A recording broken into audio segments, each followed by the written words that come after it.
Бүгүнкү чыгарылышыбыз өз макулдугусуз ата-энесинин кудалашуусу менен турмушка чыгып, турмушту эрте баштаган каарманыбыз Айгүлдүн оор тагдыры, башынан өткөргөн кыйын күндөрү, учурдагы жашоосу жөнүндө болмокчу. Тагыраагы ынтымак жарчыларынын бүгүнкү темасы эртенике. Саламатсыздарбы?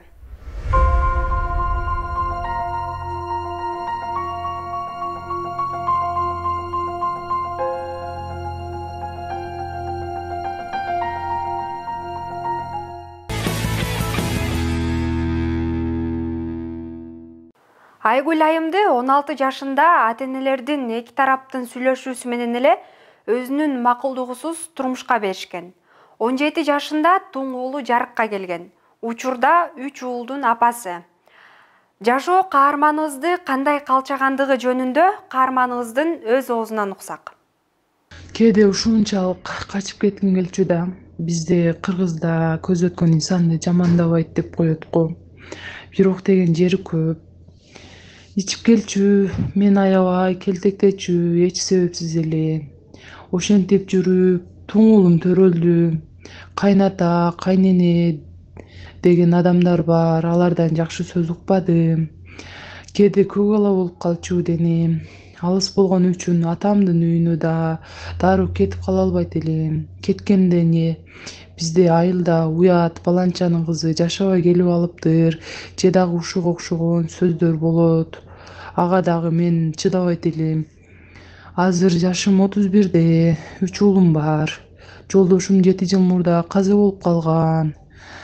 Жолдошум көз өткөндөн кийин 3 уулум менен көзүмдү жумуп шаарга баса бердим. Бир таанышым жок, үмүтүм мени гана алдыга жылдырып турду. Шаарга келдим.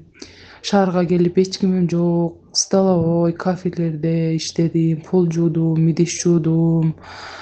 Ошол учурда мага жардам берген адамдарга эки дүйнө рахматымды айтам. Азыр Кудайга шүгүр, шаардагы мектептердин биринде кыргыз тил жана адабиятынан сабак берем. Жашсын, турмушка чык дешет. Азыр бирок ушунча нерседен кийин кайрадан турмуш кургум деле келбейт. Балдарым чоңойсо үмүтүм балдарымда гана. Айгүлдүн тагдыры кээ бирки ата-энелерге, кээ бирки жаштарга сабак гана болсун дейбиз. Өзүңүздөр күбө болгондой 31 жашта жашоонун кайсы бир маңыздуу жагынан түңүлүүгө жеткирген бул эртенике. Эртенике деп айтып тургандай, организм толук жетилбегенден улам ден соолугунан жабыр тартышы мүмкүн.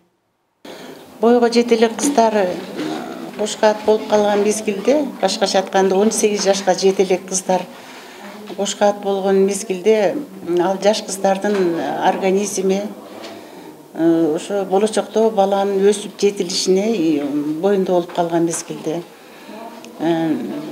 ошого таасир этүүчү көп факторлор болот. Ошолор жаш кыздарда ал өсүп жетиле элек болот дагы.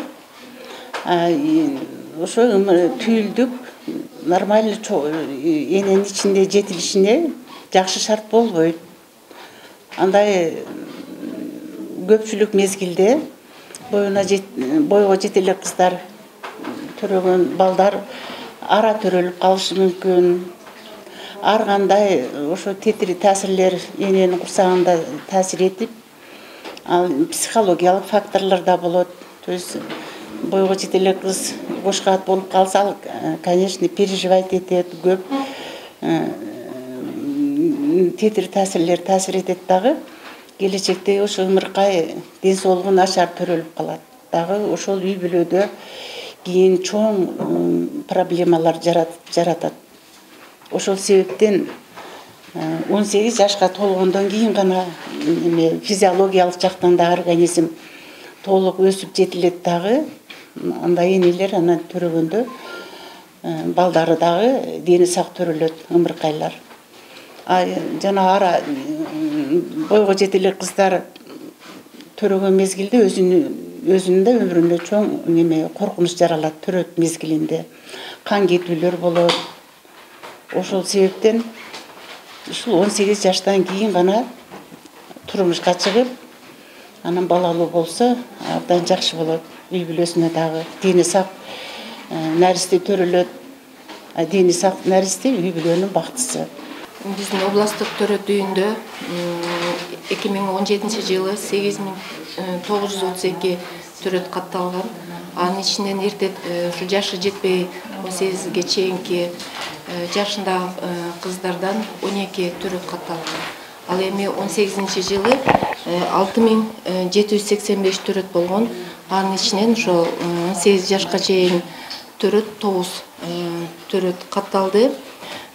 Бул аялдарды ушул юный первородящий деп коет. Ушул 18ге жетпеген кыздар төрөгөндө төрөтү мындай кыйыныраак өтөт.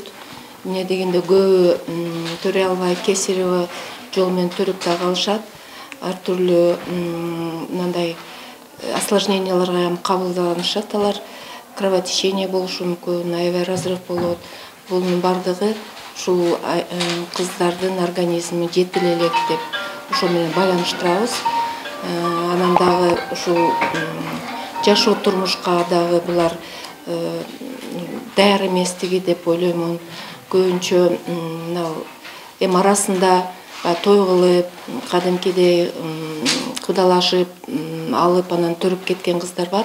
Арасында мында ата-энеси билбей дагы төрөгөн кыздар болуп атты. Мына быйылкы жылдан эле өзүм менде жаткан бир кыз, студент кыз. Ошол экөө бирге окуган баласы менен экөө үйлөнүшүп, өздөрүнчө жашап бизге келип төрөдү. Бирок ата-энеси бала жактан да, кыз жактан дагы билишкен эмес. Биз ошолорду чакыртып, ата-энесин анан ушул жерден кадимкидей жашына алып чыгып кетишти. Эмне дейбиз, ушул кыздарга мектептен баштап, ушул институт окуган жерлеринде дагы бүт ушу маалымат берип, ушул 18 жаштан кийин турмуш курса жакшы болот эле. Психологиялык жактан алып караганда кыз дагы, бала дагы даяр болбойт. Мисалга, бүгүнкү жаш турмуш курган түгөйлөр же өспүрүм дейбизби, эртеңки ата-эне. Алар өздөрү бала боло туруп, бала тарбиялоо деген нерсе эмне экенин билбей калат. Бул деген нерсе биздин келечек муунга өтө чоң таасирин тийгизет. Алар моралдык жак дегенде эмне? Ошо нике эмне экени, никедеги жоопкерчилик, никеден кийин албетте балдар болот. Ал балдардын жоопкерчилиги, анан кийин ошо үй бүлөнү тартып кетиш. Ошол нерселер жөнүндө терең ойлонбой эле 2 жаш сүйүп калдык, күйүп калдык кылып эле анан кийин турмуш куруп алышы мүмкүн. Анан кийин албетте материалдык жагы. Кыргызда жакшы макал бар. Катын алсаң, отун ал деп коет. Ал эмне дегени?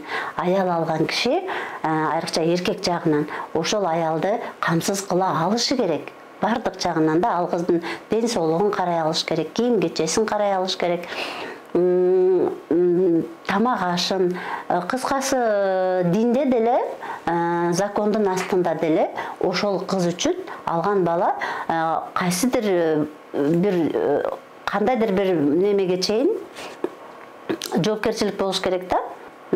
Апасы менен атасы көп урушкан, болбосо апасы менен атасы ажырашып кеткен, үй бүлөдө аябай моралдык акыбал, психологиялык акыбал оор болот. Ал жерде ол кыздын же баланын көңүлүнө караган киши жок, анын моралдык акыбалын сураган киши жок, ага моралдык психологиялык жардам берген киши жок да. Ошондо кыз деле, бала деле өзүн ушунчалык жалгыз сезип калат. Ким жакшы сүйлөсө, ошонун жан дүйнөсүн түшүнсө, ошону аяса, ошо киши менен бирге болгусу келип калат да. Мага ошондой үй бүлөлөрдүн кыздары көп келген. Анан кийин ошентип бир үйдөн качып өзүнүн туулуп төрөлүп өскөн, бирок ошол баланын жан дүйнөсүн түшүнбөгөн үйдөн, өзүнүн туугандары, өзүнүн бир туугандарынын ичинде өзүн жалгыз сезип кыз качып кетип атабы? Анан кийин ал турмушка даяр болбой эле кетип атат да. Ал нар жактан тирек издеп, ал жактан түшүнүк издеп, ал жактан мындай жөлөнө турган желке издеп кетип атат да. Анан кийин ар кандай үй бүлөдө эле ал кызды ошентип кабыл алганга даяр эмес да.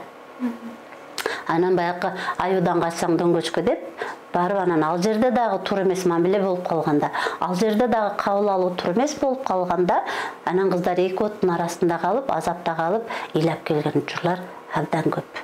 Кыргыз Республикасынын мыйзамына ылайык 18 жашка жеткен кыз гана турмуш кура алат. Мыйзамда аялды мажбурлап никеге тургузуу үчүн мурункуга салыштырмалуу азыр бир топ жаза чектелген. Эгерде кимдир бирөө кыз баланын жеке адамдык укугун тебелеп, аны никеге турууга мажбурлоо үчүн алып качып кете турган болсо, Кыргыз Республикасынын жазык кодексинин 175 беренесине ылайык жоопкерчиликке тартылат. Башкача айтканда, аталган мыйзамдын талаптарына ылайык 5 жылга чейин жаза чектелген. Бул 5 жылга чейин абакта кармоо боюнча, эркинен ажыратуу боюнча. Ошол эле кылмышты эгерде жашы жете элек өспүрүмгө карата жасай турган болсо, айталы 18 чыга элек тезде алып качып кете турган болсо, 10 жылга чейин жаза чектелген. Эгерде кызды алып качып бара жатып, ага денесине залалдарды келтире турган болсо, ууруп чокууга ала турган болсо, ага дагы кошумча тиешелүү денеге оор жеңил залал келтирүү боюнча дагы кошумча берене коюлат. Эгерде ошол кызды алып барып эркине каршы никеге турууга мажбурлап, үйдө камап 2 сааттан ашык камай турган болсо, анда ушул эле жазык кодексинин 170 беренеси менен адам урдоо фактысына дагы тиешеси бар болуп калып туруп, бул берене кошумча коюлуп туруп, бардыгы кылмыш иши козголушу мүмкүн. Балдарыбызга мерим төккөндү үйрөнөлү. Ошондо балдарыбыз үйдөн качпайт. Кыздарыбыз бирөөгө ишенип эртеңүндөн күйөөгө чыгып кетпейт. Балдарыбыз дагы шашылып эле үйлөнө койбойт.